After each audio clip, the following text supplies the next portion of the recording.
शब्द दिखा रहे हैं, है ना। जैसे इसमें क्या लिखा है, स्वागत, है ना। अब इसको क्या करना है, इसको तोड़ना है ना।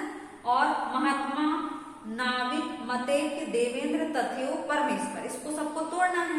तो कैसा करेंगे, ये हमने एक कार्ड बनाया है, मान के चलो एक गर्ल्स ने इसे पकड़ा है, ठीक। अब ये दूसरे जो है उसका आपको संधि विच्छेद करके बताएंगे। सुधन आगत, ठीक है। फिर महाधन आत्मा, है ना। फिर नाविक का क्या होगा, नौधन इक। मतेक का क्या होगा, मत धन एक। फिर देवेंद्र का देवधन इंद्र। उसके बाद तथ्यो का तथा धन एव। और परमेश्वर का परम धन ईश्वर। इस प्रकार से क्या किया गया, इन शब्दों को तोड़ा गया। मान लो हम ये पहले दिखाते आपको, तो इसको बोलते जोड़कर लिखो, है ना। तो क्या बन जाता, इसका भी वही बनता कि सुधन आगत स्वागत, महाधनात्मा महात्मा, नौधन एक नाविक, मत धन एक मते, देवधन इंद्र देवेंद्र, तथा धन एव तथ्यो, परम धन ईश्वर परमेश्वर, ठीक है। इस प्रकार से हम जोड़ते हैं। तो जो ये हमने कुछ शब्दों को तोड़े, है ना, और कुछ टूटे हुए शब्दों को जोड़े, है ना। तो ये तोड़ने और जोड़ने वाला शब्द क्या कहलाया, संधि कहलाया, है ना। तो संधि की क्या परिभाषा होगी कि दो वर्णों के परस्पर मेल से उनमें जो विकार या परिवर्तन आता है उसे क्या कहते हैं, संधि कहते हैं। समझ में आया ये वर्ण मतलब कि अक्षर, जैसे अपन ने बोले थे सुधन आगत, ठीक है। तो ये सु का उ, धन आ बराबर में कि क्या बन गया, बड़ा आ, ठीक है। इस प्रकार से ये बन जाता है। ये क्या है, वर्ण। और वर्णों के मिलने से क्या हुआ, परिवर्तन आया, है ना। ये परिवर्तन आ गया ना, तो इस विकार या परिवर्तन को क्या कहते हैं, संधि कहते हैं, है ना। अब देखिए संधि के प्रकार, ठीक है। संधि मुख्य रूप से कितने प्रकार की होती है, 3 प्रकार की होती है, ठीक है। संधि के 3 प्रकार हैं। सबसे पहले स्वर संधि, है ना। उसके बाद व्यंजन संधि, और उसके बाद विसर्ग संधि, ठीक है। स्वर संधि, व्यंजन संधि और विसर्ग संधि। तो इसमें क्या बोले थे, 2 वर्णों के, अब इसमें बोलेंगे 2 स्वरों की, सेम परिभाषा रहेगी। 2 स्वरों के परस्पर मेल से उनमें जो विकार उत्पन्न होता है, परिवर्तन आता है, उसे स्वर संधि कहते हैं, ठीक है। समझ में आ गया, ये अकेला था। अब देखिए व्यंजन के पश्चात, व्यंजन संधि में क्या, व्यंजन के पश्चात यानी कि बाद में, ठीक है। पश्चात यानी होता है बाद में, है ना। व्यंजन के पश्चात या तो स्वर आएगा या व्यंजन आएगा, तो उसके मिलने से उनमें जो विकार उत्पन्न होता है या परिवर्तन आता है उसे क्या कहते हैं, व्यंजन संधि कहते हैं। उसके बाद थर्ड वाला है आपका विसर्ग के पश्चात। विसर्ग संधि में विसर्ग के पश्चात से वही रहेगा, या तो स्वर आएगा या व्यंजन आएगा, तो क्या कौन सी संधि होती है, विसर्ग संधि होती है ना। इतना समझ में आया होगा आप लोगों को कि सबसे पहले तो वर्ण मिलाए हमने, वर्णों के परस्पर मेल से उनमें जो विकार उत्पन्न होता है, परिवर्तन आता है, उसे संधि कहते हैं। संधि के 3 प्रकार है, स्वर संधि, व्यंजन संधि और विसर्ग संधि। स्वर संधि में 2 स्वरों के, यहाँ पर वर्ण बोला था, वर्ण ही क्या होते हैं, स्वर होते हैं। आ इ उ ए ऐ ओ औ ये सब क्या होते हैं, स्वर होते हैं, है ना। तो हमने हमारे जो 11 स्वर होते हैं, तो उन्हीं के मिलने से, उनके 2 स्वरों के परस्पर मिलने से उनमें जो विकार उत्पन्न होता, परिवर्तन आता है, उसे क्या कहते हैं, स्वर संधि कहते हैं। उसके बाद व्यंजन में, व्यंजन के पश्चात, अब व्यंजन में क ख ग घ इंगा च छ ज झ इया ट ठ ड ढ अण त थ द ध न प फ ब भ म य र ल व श श श ह ह, ये सब व्यंजन होते हैं 33, है ना। तो व्यंजन के पश्चात या तो स्वर आ सकता है या व्यंजन, दोनों में से कोई भी आ सकते हैं। तो कौन सी संधि होती है, व्यंजन संधि। उसके बाद देखिए विसर्ग संधि। विसर्ग के पश्चात या तो स्वर आएगा या व्यंजन आएगा। मतलब कि ये अकेला था, ये 2 हो गए और ये 3 हो गए, है ना। कोई एक व्यक्ति निकला रास्ते में कहीं जाने के लिए, उसके साथ दूसरा आ गया, फिर दूसरे के साथ में तीसरा आ गया, है ना। उसी प्रकार से हमको समझना है। तो विसर्ग के पश्चात स्वर या व्यंजन के मेल को विसर्ग संधि कहते हैं। ये आप लोगों को इतना समझ में आ गया होगा। अब देखिए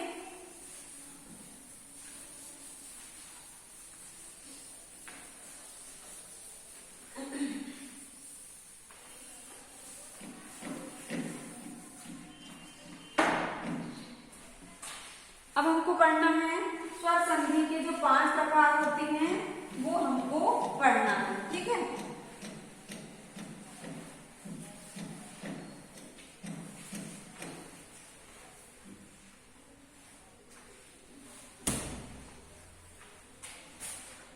अब देखिए स्वर संधि के 5 प्रकार, कितने प्रकार हैं? बराबर 5 प्रकार स्वर संधि के, ठीक है। अब इसमें देखिए सबसे पहले दीर्घ, गुण, वृद्धि, यण और फोफिक में अयादी, ठीक है। 5 संधि, है ना। अब इसको एक ट्रिक से याद करते हैं। ये लिखिए हमने दिव्या, किसी एक लड़की का नाम, अब यहाँ पर आधा गा जोड़ दिए वा के पहले, तो ये ट्रिक हो गई। इसका मतलब होता है दा से दीर्घ, ग से गुण, व से वृद्धि, य से यण और आ से अयादी, है ना। ये ट्रिक याद रखना है अपने को। दिव्या लिखिए अपन ने, दिव्या के बाद हम व के पहले आधा ग जोड़ दिए तो दिव्या हो गया, है ना। इससे हम ये पूरा क्रम से जमा सकते हैं। तो सबसे पहले दीर्घ स्वर संधि, यहाँ पर स्वर आएगा, है ना, क्योंकि इसका प्रकार है गुण स्वर संधि, यण स्वर संधि और अयादी स्वर संधि। ये हो गए 5 प्रकार। अब देखिए इसको अपने को डिटेल पढ़ना है। तो दीर्घ स्वर संधि में क्या होता है? कोई भी चीज बड़ी हो जाती है, टोटल इसमें बड़ा हो जाता है। दीर्घ मतलब होता है बड़ा, ठीक है। लघु मतलब छोटा और दीर्घ मतलब बड़ा। तो इसमें टोटल क्या हो जाता है? बड़ा। अगर आ धन आ बराबर आ, अगर यहाँ पर रहा बड़ा आ धन छोटा आ बराबर आ, ठीक है। उसके बाद देखिए छोटा आ धन छोटा आ बराबर आ, उसके बाद बड़ा आ धन बड़ा आ बराबर आ। मतलब टोटल यहाँ पर कुल मिला के क्या हुआ? ये सब बड़े हो गए हैं, है ना। छोटा बड़ा मिला तो बड़ा, बड़ा छोटा मिला तो छोटा, छोटे बड़ा, छोटा छोटा मिला तो बड़ा और बड़ा बड़ा मिला तो बड़ा हो गया। मतलब कि कुल मिला के बड़ा हो जाता है इसमें, है ना। अब देखिए यहाँ पर आ के अलावा कोई भी शब्द हो सकते हैं, ई हो सकता है, वर्ण हो सकता है, ई ऊ कुछ भी हो सकते हैं, है ना। ये हमने सिर्फ समझाने के लिए बताया। तो ये इसकी परिभाषा समझ में आ गई। तो इसमें जो वर्ण मिलते हैं वो आपस में मिलकर क्या हो जाते हैं? बड़े हो जाते हैं, है ना। अब देखिए यहाँ पर हम एक ये लिख देते हैं आ ई उ ए ओ औ, ये पूरे, ठीक है। अब इसी से हमको बनाना है ना। आ ई उ ए ओ औ, ठीक। अब देखिए सबसे पहले अब यहाँ पर गुण स्वर संधि में क्या होता है देखिए, है ना। गुण स्वर संधि में क्या होता है कि आ के बाद यदि ई आए तो, ठीक है। आ के बाद यदि ई आने पर ए हो जाता है। ये इसकी परिभाषा है कि ये जो आ है इसके बाद यदि ई आए तो ए हो जाता है। ये पहला वाला हो जाता है, ठीक है।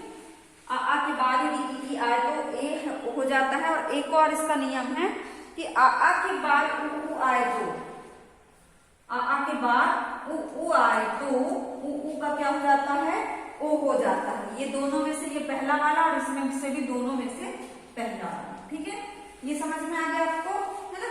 आ के बाद ई आए तो ए हो जाता है, आ के बाद उ आए तो ओ हो जाता है। ये किसका नियम है? गुण स्वर संधि का, ठीक है। अब उसके बाद देखिए वृद्धि स्वर संधि, ठीक है। वृद्धि स्वर संधि में क्या होता है अभी हम उदाहरण के माध्यम से भी आपको बता देंगे, है ना।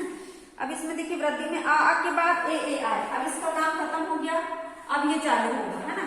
फिर आ के बाद क्या होगा? ये हो गया, ये दोनों हो गए। अब ये तीसरा आ के बाद यदि ए आए तो क्या हो जाता है?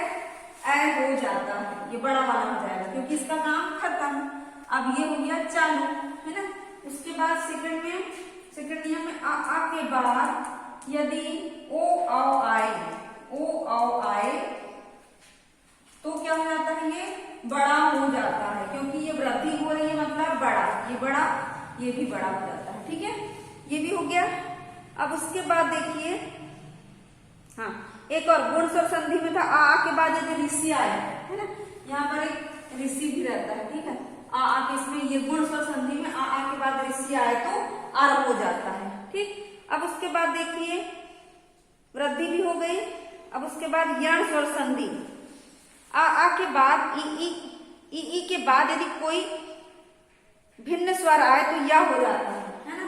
यहाँ पर देखिए ई के बाद, अब ये आ का काम खत्म हो गया, अब ई चालू हो गया। ई के बाद यदि कोई भिन्न स्वर आए तो ई का या, है ना। और उसके बाद दूसरा इसका रूल्स है कि ऊ के बाद ई हो गया, अब ये ऊ है ना, ऊ के बाद यदि कोई भिन्न मतलब अलग स्वर आए तो ऊ का वह हो जाता है, ई का या हो जाता है, ऊ का या हो जाता है। या से याद रखिएगा, ये हो गया यण स्वर संधि, है ना। अब उसके बाद देखिए अयादि स्वर संधि। अब इसमें क्या हो गया, ये आ ई ऊ ये सब खत्म हो गया, अब ए आए, है ना। अयादि स्वर संधि में क्या है, हाँ ए के बाद भिन्न स्वर आए, ए के बाद इसमें दोनों इकट्ठे ले लिए, इसमें ए के बाद भिन्न स्वर आए तो क्या हो जाता है, ए का आय के बाद भिन्न स्वर आए तो आय का आय, आ की मात्रा जुड़ जाती है ना। उसके बाद वैसे ही अगला था ओ के बाद भिन्न स्वर आए तो ओ का औ। ठीक है, उसके बाद औ के बाद भिन्न स्वर आए तो औ का आव हो जाता है। इतना नियम हमको याद रखना पड़ेगा। तो ये हमने आपको पढ़ा दिए हैं, बिल्कुल सरल नियम, आपकी बुक में भी लिखे, उसको आपको क्या करना है, एक बार अच्छे से पढ़ना है और उदाहरण यहाँ पर लिखे हैं, है ना। उदाहरण हम आपको बता देते हैं एक बार फिर से। ठीक,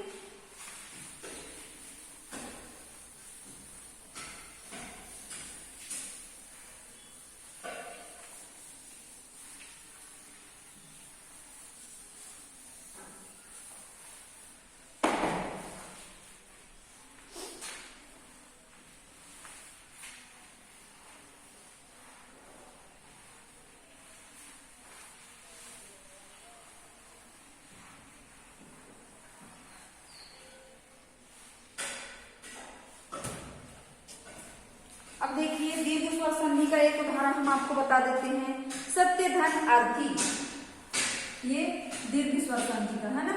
सत्य धन अर्थी बराबर में क्या बन जाता है, सत्यार्थी।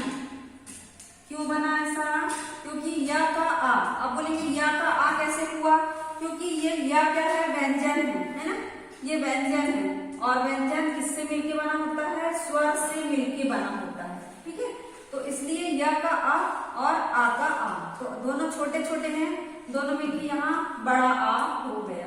समझ में आ गया होगा आपके, क्योंकि इसमें दीर्घ में क्या हो जाता है, बड़ा हो जाता है। तो या का आ, क्योंकि स्वर किसकी सहायता से बोले जाते हैं, स्वयं अपनी सहायता से, लेकिन व्यंजन जो है स्वर की सहायता से बोले जाते हैं। इसलिए कोई भी व्यंजन लिखा रहता है तो समझ जाओ उसके अंदर या छिपा है। मान के चलो अपन ने क लिखे तो इसके अंदर क्या होगा, इसको तोड़ेंगे तो क, ये आधा क और आ, आधा हलंत लगा दिए तो ये क्या होगा, स्वयं अपने में आधा होगा। ठीक है, तो इसलिए व्यंजन के अंदर क्या छिपा रहता है, स्वर छिपा रहता है। ये समझ में आ गया होगा। अब उसके बाद देखिए दूसरा उदाहरण गुण स्वर संधि में, पर धन उपकार, है ना, पर धन उपकार बराबर परोपकार, परोपकार, है ना। अब इसमें एक नियम था कि आ के बाद यदि उ आए तो उ का ओ हो जाता है, तो यहाँ पर र का आ धन उ बराबर ओ हो गया। ठीक, ये वाला नियम हमने पढ़े थे। अब उसके बाद देखिए अगला तीसरे में देखिए वृद्धि स्वर संधि का एक उदाहरण देख लेते हैं हम। एक धन एक, एक धन एक बराबर एक कैट, एक कैट। अब यहाँ पर क अ धन ए, आ के बाद ए आए तो बड़ा आय हो जाता है। ये हो गया वृद्धि स्वर संधि। अब अयादि स्वर संधि, ठीक है। दीर्घ गुण वृद्धि यण, यण संधि का देख लेते हैं। इति धन आदि, इति धन आदि, ठीक है, बराबर इत्यादि, है ना। तो यहाँ पर छोटी ई धन बड़ा आ, ई के बाद यदि कोई भिन्न स्वर आए तो ई का क्या हो जाता है, या, मतलब कि ये या हो गया, ठीक है। ये समझ में आ गया होगा। अब देखिए लास्ट अयादि स्वर संधि। अयादि स्वर संधि का एक उदाहरण देखते हैं। न धन अन, न धन अन, ठीक है, बराबर क्या हो गया, नयन। ने धन अन बराबर हो गया नयन, न य न, नयन। तो ये एड़ी का हो गया धन आ, एक के बाद यदि भिन्न स्वर आए तो ए का या आए, ये न का आ और या आ, ठीक है, ये आए हो गया। तो ये समझ में आ गया होगा। आपको एक बार क्या करना है, इसको पूरा कंप्लीट अच्छे से पढ़ना है और आओ करें 5 और 6 आपको होमवर्क में करना है ना। तो आज की कक्षा हम यही समाप्त कर रहे हैं और नेक्स्ट वीडियो में हम आपको नेक्स्ट चैप्टर पढ़ाएंगे। धन्यवाद बच्चों।